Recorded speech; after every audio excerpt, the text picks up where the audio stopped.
Shalom bien-aimé peuple de Dieu. Bienvenue sur notre plateforme de méditation intitulée Méditons ensemble. En ce vendredi 5 juin 2026, le Seigneur nous envoie méditer dans Luc chapitre 22, verset 40. Nous prions. Éternel notre Dieu, Créateur de l'univers, voici tes enfants, scotchés à tes lèvres à travers cette méditation. Nous voulons, Seigneur, t'entendre parler à nos cœurs et surtout nous donner la capacité de t'écouter, de comprendre, Père éternel, notre Dieu, et de mettre en pratique le message que tu nous transmettras. Donne répandre ton esprit de compréhension et de prompte obéissance sur chaque personne qui se mettra sous le son de ma voix à travers cette méditation pour la gloire de ton Saint-Nom. Au nom de Jésus-Christ. Amen. Je lis pour nous dans la Bible, version Luc 2, Luc chapitre 22, verset 40. Lorsqu'il fut arrivé dans ce lieu, il leur dit, priez afin que vous ne tombiez dans la tentation. Amen.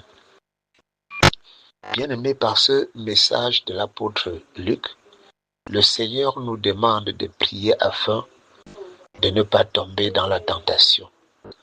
Le mot tentation peut se définir comme un désir, une envie, tout ce qui attire, ou encore une incitation au péché.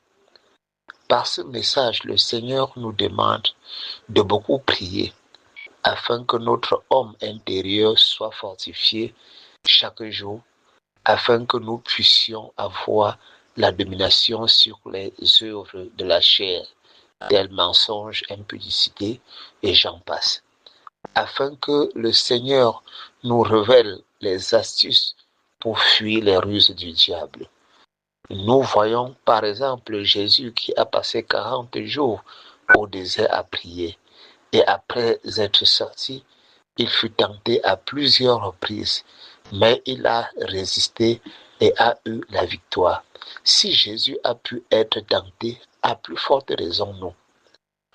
Mes frères, veillons et prions, car nous ne savons ni l'heure ni le jour.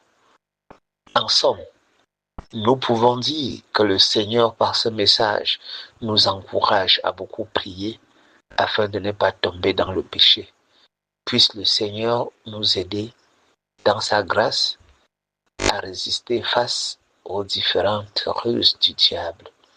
Au nom de Jésus-Christ. Amen. Bien-aimé, si c'est la première fois que tu nous rejoins sur cette plateforme de méditation, n'oublie pas de t'y abonner, surtout de liker et publier et partager nos publications afin que le Seigneur par toi puisse toucher un maximum nombre de personnes pour le salut de leur âme. Aussi, n'oublie pas de télécharger nos méditations pour pouvoir les réécouter en temps opportun. Sur ce, nous disons à demain pour une prochaine méditation par la grâce de Dieu au nom de Jésus-Christ. Shalom.